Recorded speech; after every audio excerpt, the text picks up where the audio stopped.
Next up, 31-year-old Bremerton, Washington resident Bree Schaff, USA 1 driver, and Emily Azevedo, the brake woman from Chico, California. Yeah, Emily's really a dynamic there off Schaff and Emily Azevedo. Emily is pushing great. Emily Azevedo. I know Emily is going to be incredible. Being in the Olympics wasn't always a dream for Emily Azevedo. Emily Azevedo.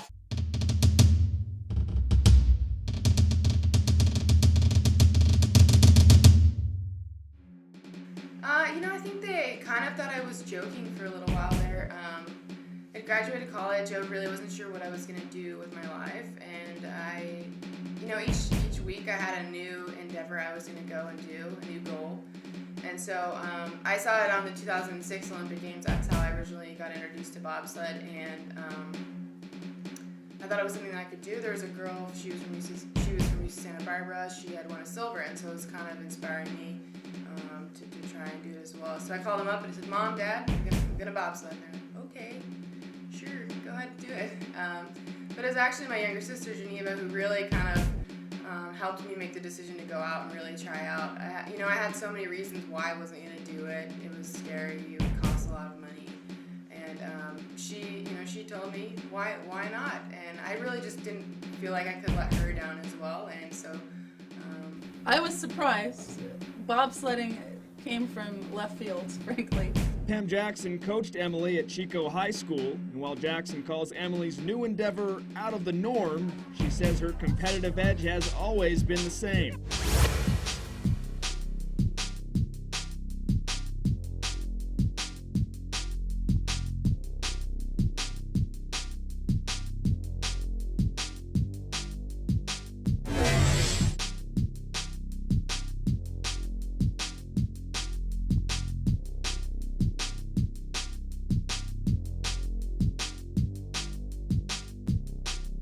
It was a really stressful year, and so the stress was kind of off at the Olympics, and it's kind of crazy to say that because everyone says, well, this is the biggest stage, and you're competing at the biggest athletic stage, and you should be nervous. But I really wasn't nervous because I think I knew that I was there to show off and to compete and to do what I had worked on doing all year, and so it was kind of relaxing because I had made it, and the pressure was kind of off in that aspect. So it was a pretty awesome experience, and it was even more incredible to have my family there and my cousins, and to be so close to the United States, having it in Vancouver. So.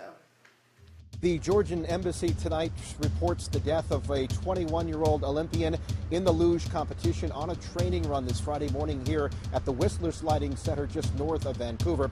21-year-old Nodar Kumar Ishtishvili lost control of his sled near the finish line. He was thrown over the track wall, slamming into an unpadded steel pole. CPR was administered on the Olympian. He was taken to the hospital, and he subsequently has died of those injuries. It was the day of the opening ceremony that he had passed away. And fortunately for us, we don't have a lot of connection with the lugers, so I didn't know him, fortunately.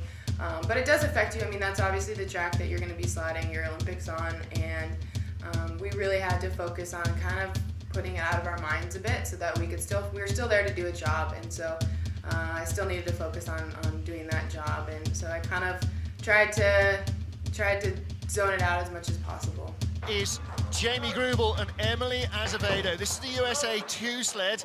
29-year-old Jamie Grubel from Arlington, Massachusetts.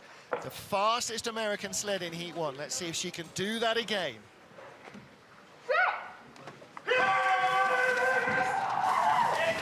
Quite a few of the sleds have improved their start time since the first heat. Jamie and Emily, 6:48, improved their start time by 0.04 of a second too. That's pretty good. Well, she was the fourth fastest starter in the first heat. She'll be the fourth fastest starter in the second heat as well. 65.9 is good velocity as well. Jamie, this is the first time I think she's been in the top 3 after the first heat, so maybe she's feeling a little bit of pressure right now, but only 0.12 of a second back. She may be able to reel that in. Well, she's had 2 fourth-place finishes, Park City and Winterberg this season. She didn't race on this track last year. She is still in medal contention. Is going to be close. She needs to be absolutely flawless at the bottom. She's tied at much better speed than Alana 125. Myers. She is going to take the lead unless she wrecks it in 18 and 19. Wow. 800s in front. What a great second drive. Was she feeling nerves? I don't think too many. It's really flowing here at La Plan, and she takes the lead by a quarter of a second. Well, she felt that pressure and just let it release. That was a great way to handle it. That second run, yeah, you can't say much. You can't say enough good things about it. This was my 7th year, and I haven't had the opportunity to win a World Cup medal. That was my first one. I just have kind of been in the wrong place at the wrong time, and it was just nice to get that experience kind of off the back of my shoulder, you know, something a monkey on my back a little bit, kind of there, just, you know, never having a medal. So it was a good experience and something that I can draw on moving forward and trying to make Sochi.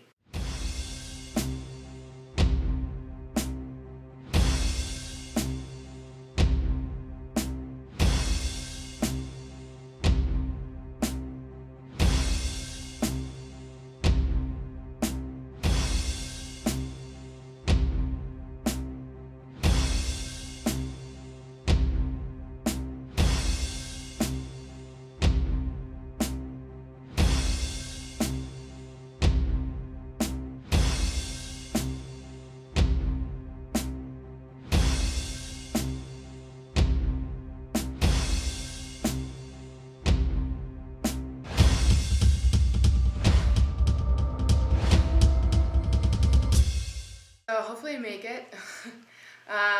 You know, I'll leave here in a couple weeks and I'll go back to Colorado Springs, where is my home base for training, and I will start training for the season, and you know, it'll all kick off. We do some testing in August and then October, and then the season will kick off, and it's going to be go, go, go, trying to earn that spot. So, you know, my plan is to hopefully earn a spot, and then from there, you know, focus on winning a medal. So you got to just take it day by day, though. It's a pretty huge undertaking and pretty stressful. So and anything can happen. So just trying to maintain my health and making sure that I'm prepared for the season. You want to write down and admit, because that's not where they would like to be in terms of competition, but it is a better start. 0.12 of a second drop. You know, Emily's got to be happy with the improvement. Bree had a great trip driving the second heat, so if they can put those two things together, you know, maybe they can move up from